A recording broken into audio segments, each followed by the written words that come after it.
Hey there guys, so what you're looking at in front of you is likely to be the most popular mini PC of 2025, and if not specifically this one, some derivative of it. This is the Beelink Mini S13, the replacement to the S12 that was last year's most popular mini PC on Amazon. Now things are a little bit different in terms of the landscape because of the introduction of Apple's mini PC with the updated Mac Mini that is finally mini. I suspect that that is likely to become the most popular mini PC in general on Amazon, but the Beelink S12 is extremely popular, and especially any mini PC that is rocking the exact same chip that is in that. Last year it was the N100, N100, N95, and N97 mini PCs were dominating Amazon pretty much throughout the entirety of the year, and to this day they are still the most popular Windows mini PCs. And well, the updated version is here, and it's hard to really call it an update. And that's not really something I could fault Beelink on. In general, all the systems that are going to be coming with the chip in here, which is the N150, well, it's all just effectively the same thing as what we had last time. See, the N150 is essentially just the N100. There are just some slight clock speed differences, but that's about it. There's no fundamental improvement in terms of the architecture. There's no difference in core configuration, no difference in terms of GPU configuration. It is pretty much the same chip, and that's for better or for worse. You know, I've never been the biggest fan of the N series from Intel, specifically because 4 cores, 4 threads is so limiting even in 2025. They're great if you have a use case for them, don't get me wrong, and they really proved that they're a better alternative for a lot of people out there versus a single board computer. At the price points that these things come in, sure, you could get an ARM single board computer, but you're going to have to also buy storage for that. You're going to have to buy whatever case you're going to put that in, and you're now dealing with ARM. And while ARM has some major benefits in terms of efficiency, that doesn't really matter if the software that you're trying to run doesn't run on ARM. It's built for x86, and a lot of software still is. We're seeing the rise of ARM now, and even the rise of RISC-V, but we're still so far away from it becoming mainstream and having widespread adoption across a lot of software, especially a lot of open source software. Because one of the benefits of open source is that anybody can grab that software and start developing it, so you can port pretty much whatever you want to these platforms, but that doesn't really matter if you don't have developers out there that are willing to do that in their free time, or there's some corporation that is paying developers to do that. And right now that doesn't really seem to be the case. I mean, that's why ARM for Windows has been largely a disaster, at least when it first launched. We're long past the days of Steve Ballmer sweating his ass off on stage talking about how much he loves developers. It seems Microsoft lost track of what is important when it comes to an operating system, and they kind of just left the companies to port whatever it is that they wanted to whenever they felt like it. And well, it becomes a chicken or the egg situation where why would developers develop for a platform that has no users, and why would users switch over to a platform that has no developers making any software for it? That's why you need a company like Microsoft to start throwing money around so that these developers start to port things over, and it doesn't seem like they were that aggressive. I mean, especially considering the fact that some of the biggest software companies in the world still don't have proper Windows on ARM support. So that's why mini PCs like these are some pretty great solutions. A lot of people were using Raspberry Pis for self-hosting, and that's what these things are really great at, especially considering that in comparison to a Raspberry Pi, you don't really have a crazy amount of expandability on either platform. Neither one is going to give you accessible PCIe slots, at least PCIe slots that have any meaningful amount of speed. And at least on the N100 series and the N150, you have a well-rounded system that you can easily open up and upgrade to its maximum capacity. You have USB ports to use USB storage if you want to go down that route. And the price point that you're paying for this is effectively the same as what you would be paying for a Raspberry Pi, but you're on Windows. Or more importantly, you're on Linux, because the Windows experience on something like this is passable enough if you're just doing the most basic tasks. But none of that really seems to matter at all, because at least going by the Amazon sales numbers and even the own analytics that I can see from what you guys are buying, you guys love these things.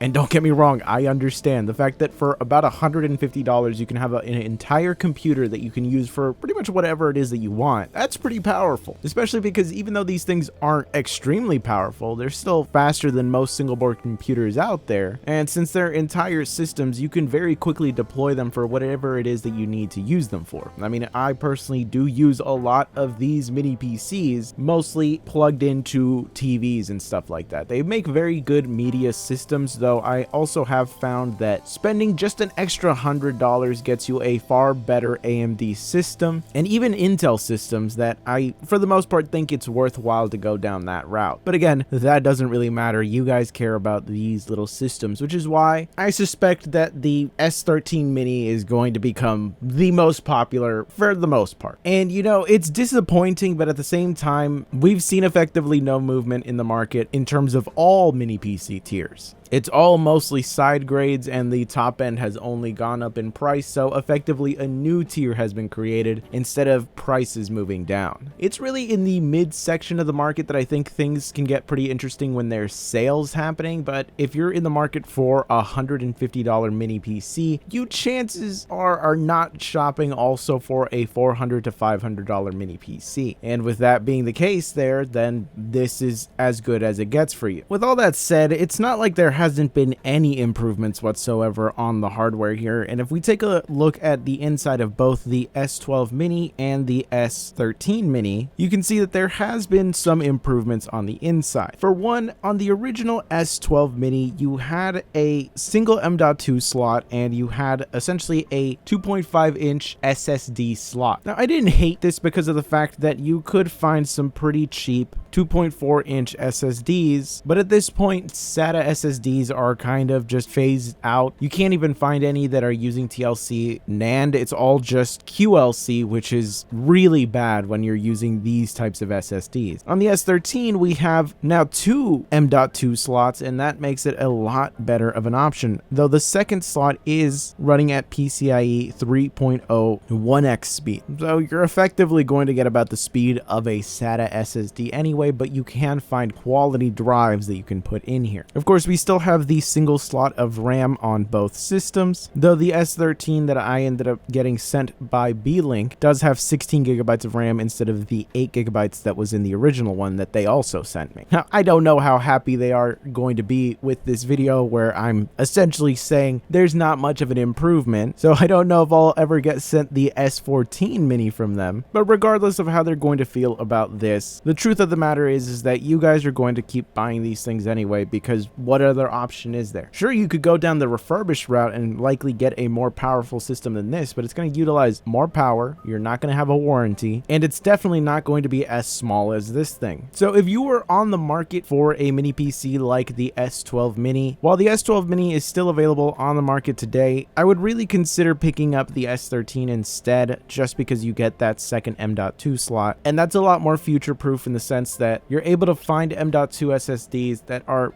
decent enough. At least even the QLC versions, you get to use HMB to make up at least a little bit over the lack of cache, and that's just something that SATA SSDs can't really use. Trust me, I've used a lot of SATA SSDs that are QLC, and I've never tried one that I found to be good at all. They all fall apart as soon as they start to get somewhere past 60% capacity. In fact, I have a Team Group 2 terabyte SSD that I used for a while that I had to get rid of because of the fact that once it got past that 60% capacity, anytime I would download anything that was even bigger than 20 gigabytes, it would just come down to download speeds that were about 10 megabytes per second because of just how slow the drive was. It would literally slow down the speeds of the downloads that I was doing because it could not write to the SSD fast enough. So you're better off going with M.2s. And look, you might be wondering, well, what are the performance numbers and things like that? And I don't think that the numbers really matter all that much because you can just look at the performance of the N100 and that's about it. But for posterity's sake, here's the performance in Cinebench R23 for both the multi and the single core and how it compares to its siblings. And you can also see Cinebench R2024. The GPU is really not something worth testing in terms of gaming performance, but because of the fact that it has Intel's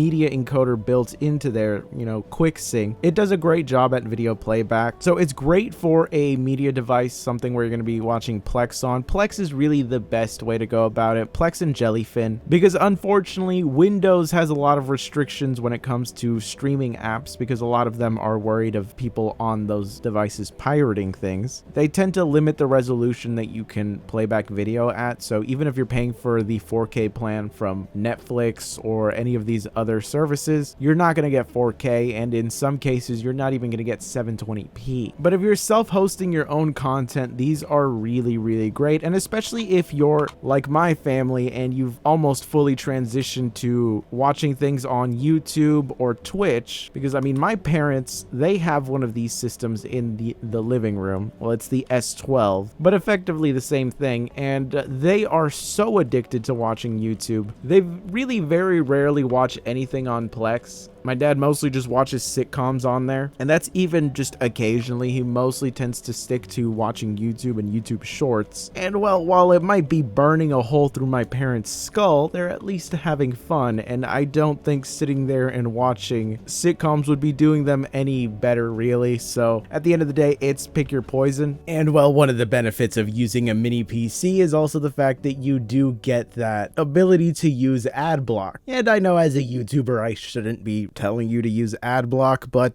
in the same way I would never tell you to not use condoms, don't use the internet without ad block. It's what are you doing? What are you doing? You need ad block to use the internet properly. It's just a sad fact of life. Although I am going to show you using this mini PC in a use case that I've found to be pretty useful, but I think it's beyond the main focus of this video, where it's essentially to tell you, yeah, this is going to be the most popular mini PC, at least Windows mini PC of 2025, and it's likely to not even be close. And well, Beelink did the best that they could do with what Intel gave them here, and that's not a lot. You know, that they weren't given a lot. They are still using essentially the N100, but they did do some quality of life improvements to this thing that I think the vast majority of users out there will appreciate. Moving to a more reasonable SSD configuration is pretty massive if this is something that you really want to use, and especially if you want to be a lunatic, you can do something crazy. I mean, they just came out with 64 gigabyte DIMMs for SODIMM memory, so you can get one of those, put it in there, have 64 gigabytes of RAM in here, and if you're a real lunatic, you can buy two 8 terabyte SSDs and put them in here and have 16 terabytes of storage. Now, those are going to be Gen 4 SSDs, and they're not going to run at their full speed, but the benefit of M.2 is the fact that it is backwards compatible. It won't tell you you can't use that on there. It'll just run at a lower speed, and that'll still make it faster than most SATA SSDs out there, especially with how the market is today, where SATA SSDs are pretty much gone, replaced with only the absolute garbage NAND available, and you can find quality M.2 SSDs that you can throw in here. Again, you're not going to get the full speed of them, but that doesn't really matter, because at least you have a good quality SSD to use. But let me know what you think down below. I'll catch you guys in the next one.